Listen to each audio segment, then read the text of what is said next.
Mirasee.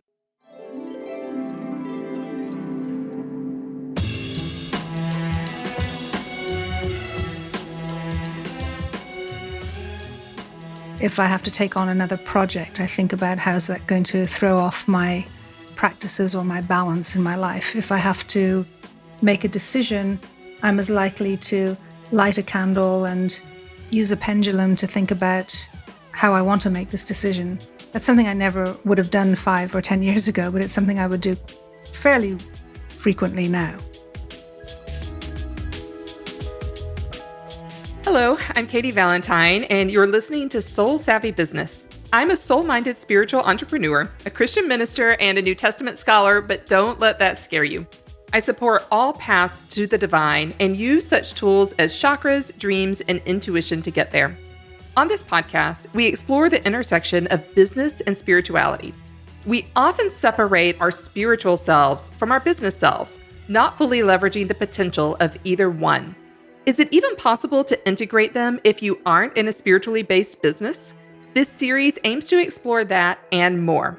So keep listening as we illuminate the possibilities for living a life of ultimate freedom, peace, and abundance. We all express spirituality in different ways. Sometimes we have rituals or religious traditions. Other times we have an innate sense of something that is spiritual, like looking at the ocean or smelling the fragrance of the woods behind our house. The very things that we think are just us, we may not even consider to be spiritual.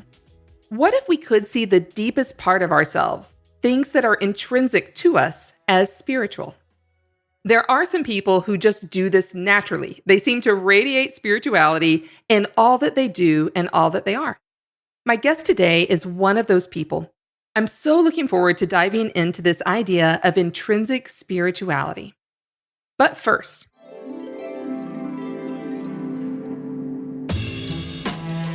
in every episode, I offer a tip around abundance in your spiritual journey. Abundance has to begin from within us. It begins from the inside and grows to the outside when it's ethical and when it's in alignment. To let abundance grow within us, we need something that is innate within all of us, but often gets crowded out with technology and an addiction to productivity culture. We need space.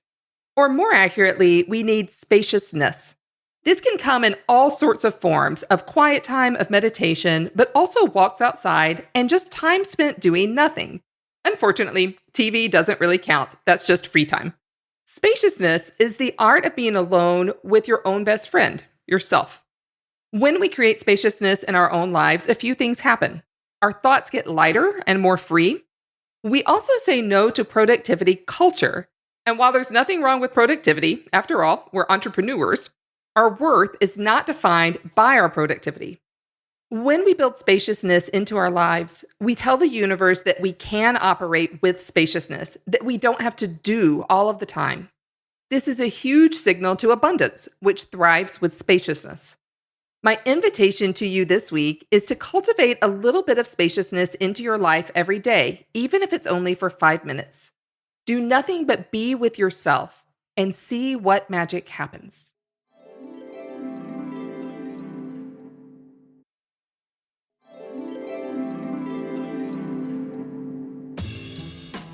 My guest today is a storyteller, author, and coach, Lisa Bloom. Lisa runs a business called Story Coach and helps entrepreneurs and business leaders attract and impact ideal clients and grow their business. She is also the director of Mirasee's ACES Business Acceleration Program and host Once Upon a Business podcast on Mirasee FM. Lisa grew up in a traditional Jewish household in Ireland. We're going to talk to her about her background, how it differs from her current spirituality, and how it intersects with her business. Lisa, welcome to the show. Thanks, Katy. It's great to be here. So I'm curious, Lisa, if anything resonated with you in that tip on abundance around spaciousness. Yeah, it sure did. I was thinking to myself, gosh, I've got to do that too. Right. Because, I'm busy, right? And I'm conscious that I need more spaciousness. And usually my spaciousness is, I have a tendency to to kind of try to do something more than just be spacious, which kind of defeats the process, right? So I'll say, okay, I'll have some time to myself, but then I don't know, try and listen to a podcast or try and read something. And I'm not actually just being fully present and really in that alone space.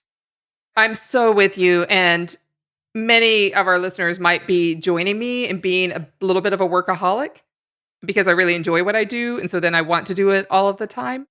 And I even found myself not too long ago giving myself a task where there's a really pretty waterfall, 5 minutes walk from my house. And I thought, I could go take a picture of it every day. And after 365 days, I'd have this little flip book. And then I thought I just gave myself a job to do in my spacious time. I gave myself an assignment that's not that helpful. So the struggle is real. Yeah. And, one of the ways I was actually really influenced by the writings of Thich Nhat Hanh, who talks about peace being within and turning moments of meditation, or I should say, turning our tasks into moments of meditation. So for me, spaciousness can be while I'm hanging laundry or while I'm washing dishes, or my absolute favorite is walking my dog in the morning, which feels to me like a morning prayer. It feels like really, because I'm not somebody who prays in a conventional way. And yet to me, definitely walking my dog first thing in the morning is the morning meditation, the morning prayer. That reminds me of the mantra. Is not the word that they would use, but the motto of many Catholic orders, which is work is prayer, prayer is work. So that kind of idea of being dedicated to the task at hand and that and only that as being sacred. Yeah, I love that. And it's also, to me, it speaks to a place that's really about not needing to think while you're doing something. So the doing doesn't quite matter, but it also creates a rhythm of activity, which I think is in many ways a kind of a prayerful state. Yes, I like that, the prayerful state. And it can be with very ordinary things. So we don't have to be on a mountaintop or in a 21-day retreat setting, although those are fine, but we don't have to be there in order to have these moments of spaciousness. Yeah, and it fits with the busy life of the entrepreneur because I don't have time or space to sit on a mountaintop or go to a 10-day retreat, at this particular time. I have a lot on, and yet I think making space for that is super important. Lisa, can you tell us a little bit about what word or words you use when you're referring to God or when you're referring to the divine, whatever it is that you call that? It's funny, when you approached me to be interviewed for this podcast, my first thought was me. Like, me? Why me? Because I didn't think my sense of spirituality was so obvious, because it's not something I've ever put forefront or spoken about necessarily in a work context. And yet clearly, not just you, but other people have mentioned a kind of a spiritual approach to some of the work I do. But I think when I think to myself or I speak to certain people who are close to me, I would use the word God. But I don't see God as being, the bearded white guy in the sky. That's not what I think of God. I think of God more as a presence that's within us and around us and in all places.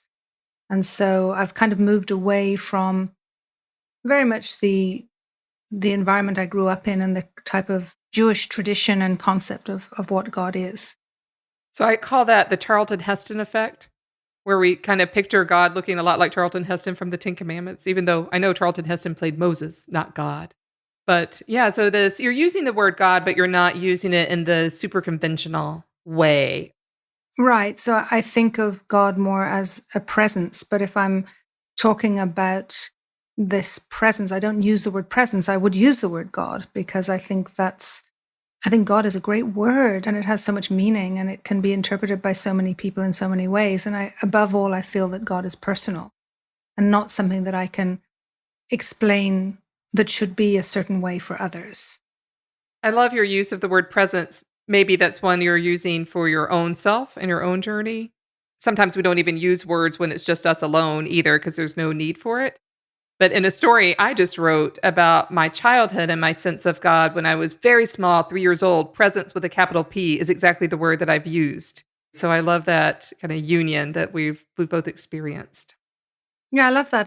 But also I would describe it very much as this awareness of something greater and something very mystical and something very magical, really. Well, let's back up a little bit and see how you've gotten from kind of point A to where you are now with this magical and mystical presence. Can you tell us a little bit about your religious and your spiritual background? Sure. So I grew up in a very traditional Jewish Irish family. I grew up in Dublin, and my parents, they were both Jewish, and my father came from a quite a secular background. My mother came from a more religious background, and they compromised when they came together. So our home life was a little bit of a mix where we saw what secular looked like and we saw what religious looked like. And the expectation was that we would be more religious growing up. I had a sense of that thing that's bigger than me, that presence that's beyond me. And I don't talk about this very often, but I remember in my childhood, especially in times of crisis, feeling a desire for prayer and not being quite sure how to get there. So in the Jewish tradition, especially in the Orthodox Jewish tradition, we pray in Hebrew, and yet I didn't understand Hebrew. So we're taught to pray in a language that we don't understand. And so sometimes in synagogue, I would be following the words in Hebrew without understanding a word of it. And I would try and catch up with the English translation, but it was in archaic English. So it didn't have a lot of meaning for me. But I do remember moments of just feeling a presence and wanting to pray in a different way and not knowing how.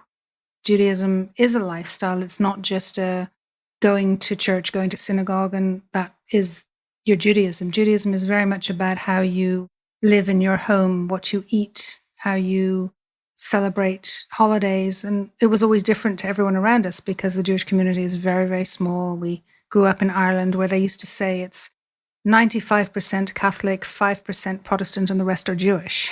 That's what they used to joke. So it was a tiny, tiny community. And so there was a very strong sense of being different and yet being very committed to this lifestyle that was different to everybody else. And what have you held on to now from that tradition? Well, it's interesting because I followed a similar path to my mother in that I married somebody who was completely secular. And so we had to come up with an agreement in the way we would live. And we did a very practical, what can you not live without and what can you compromise on? And so for me, it was very important to have a kosher home. So we still have a kosher home. For him, it was very important to travel on the Sabbath, especially living here in Israel, where the Sabbath is the only day off in the week, real day off. He wanted to be able to travel to see family. And so we found a compromise and we brought up our kids with a sense of ceremony and a sense of holiday and a sense of kind of the lifestyle part of Judaism. But I think my own sense of belonging to a church or to a synagogue shifted. And my own sense of recognizing where I felt most spiritually connected shifted. So it was no longer looking for it desperately in synagogue and more about being in nature and being in community and being in places that I love with people that I love and feeling a sense of the presence of God in those places. And sometimes in work, feeling like in the work that I do, there are just moments of incredible grace and incredible beauty that feels far beyond anything I could have ever created or been part of. So that's a beautiful segue into kind of the next area of exploration, which is maybe you can tell us just a little bit about how you do incorporate spirituality into your business.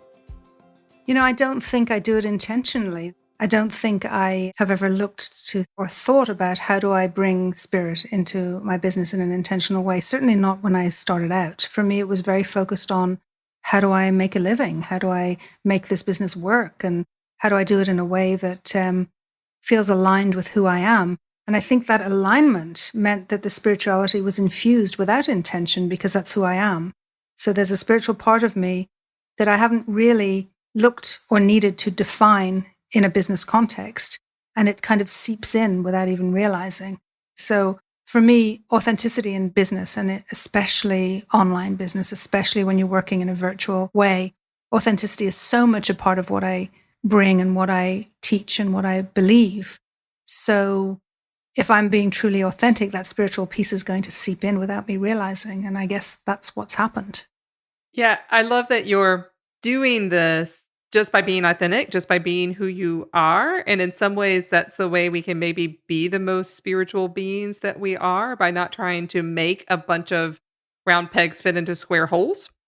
Yes, I think that's true. I think that if we have a sense of spirituality in our lives, if it's important to us, if it's central to who we are and how we see the world, and we're being authentic in business, then it will show up.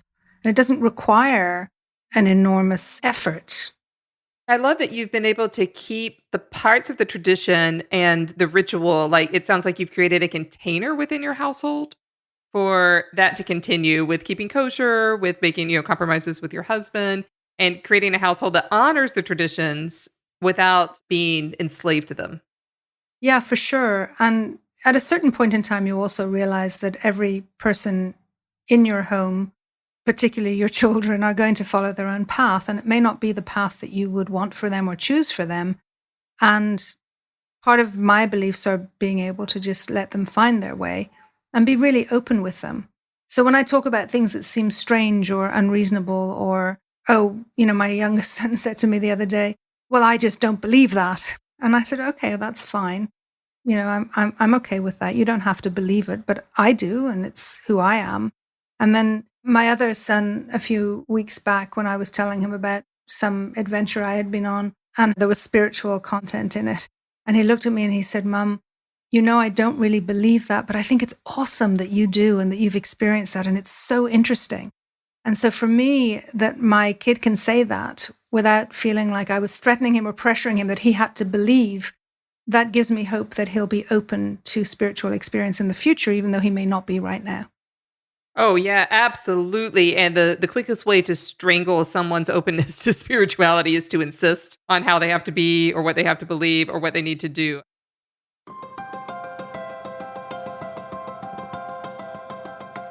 Lisa talked about holding on to many of the values and practices of the Jewish tradition, but expanding her spirituality and practices to a broader degree, including some that are really outside of the traditional Jewish box.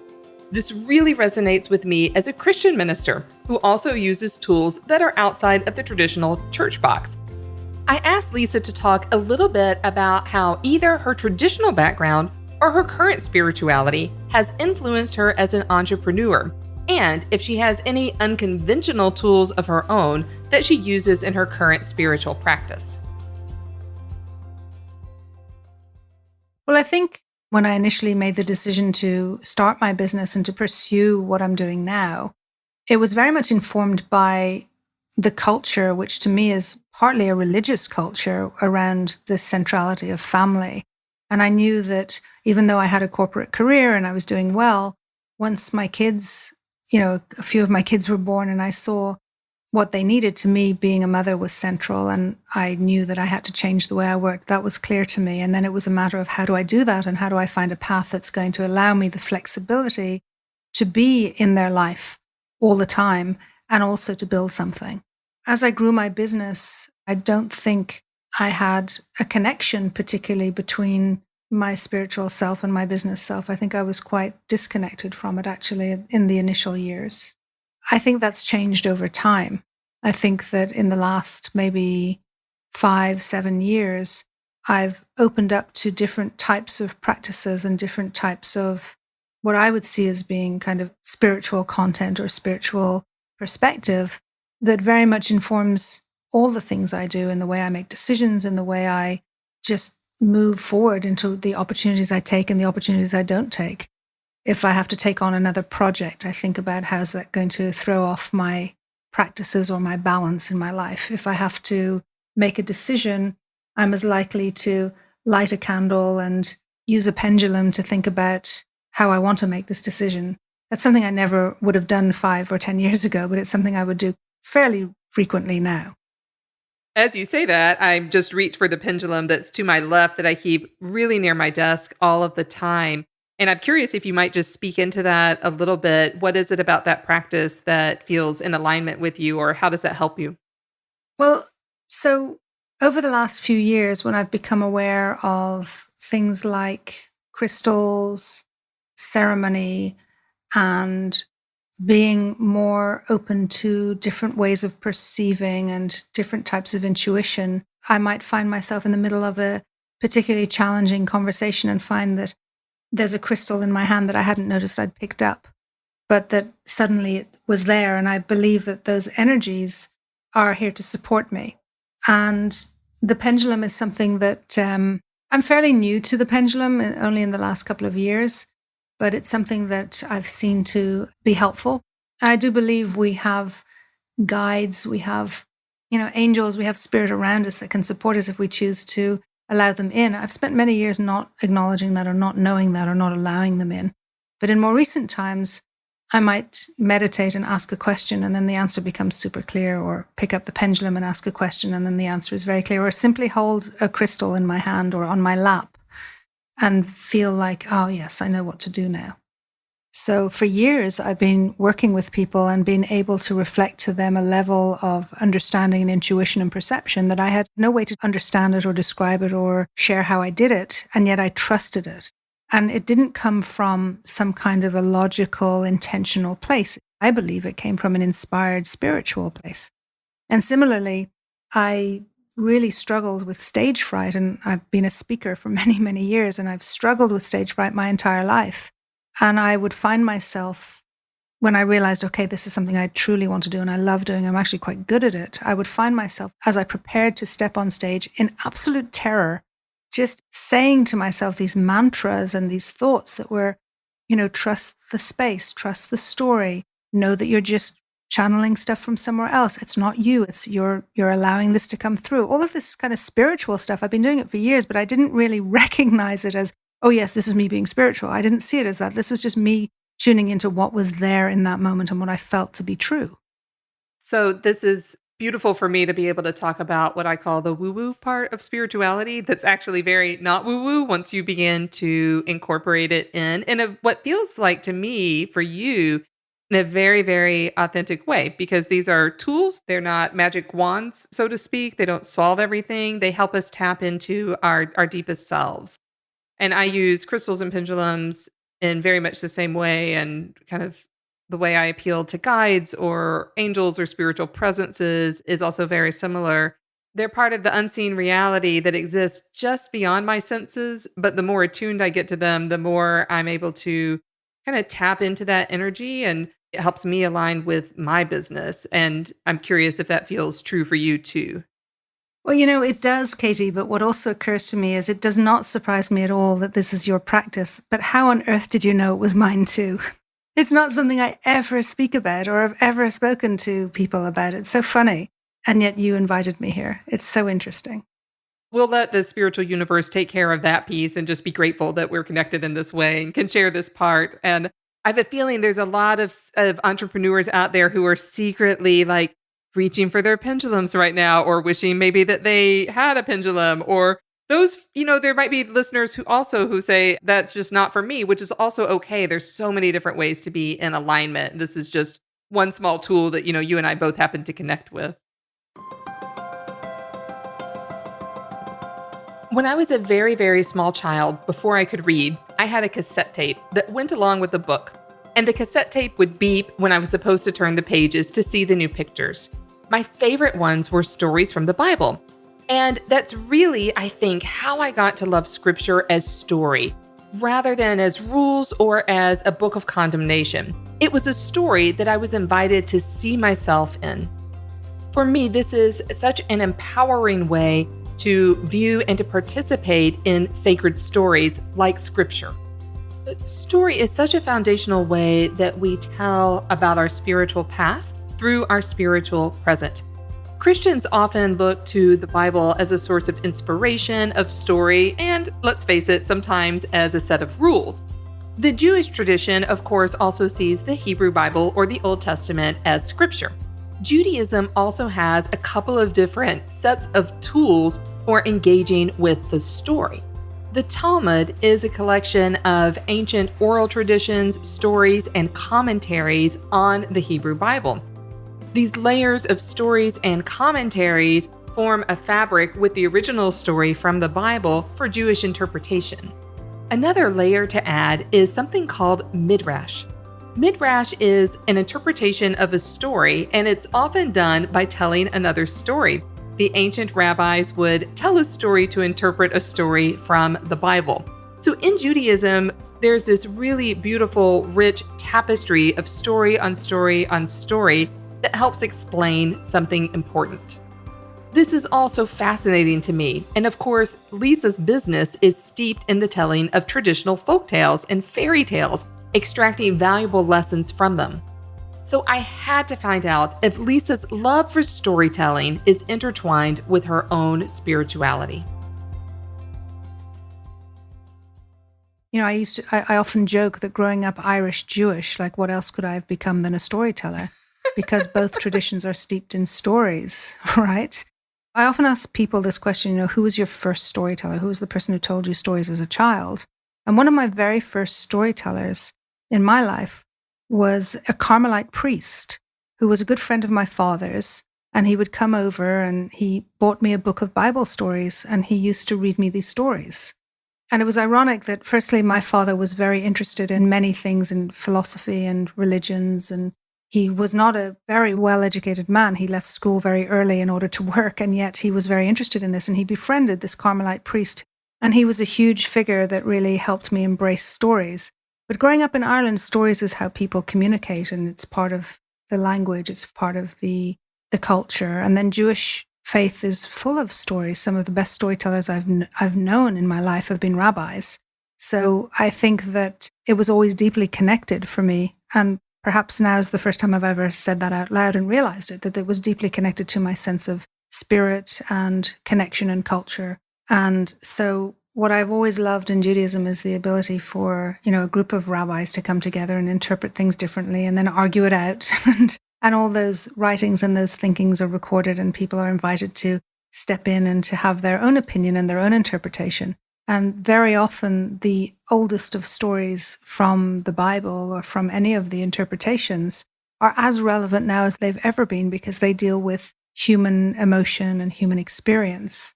And so that's where, for me, religion comes alive. Although I must admit that over the last few years, I've drifted further from the religion and more towards the spiritual practices.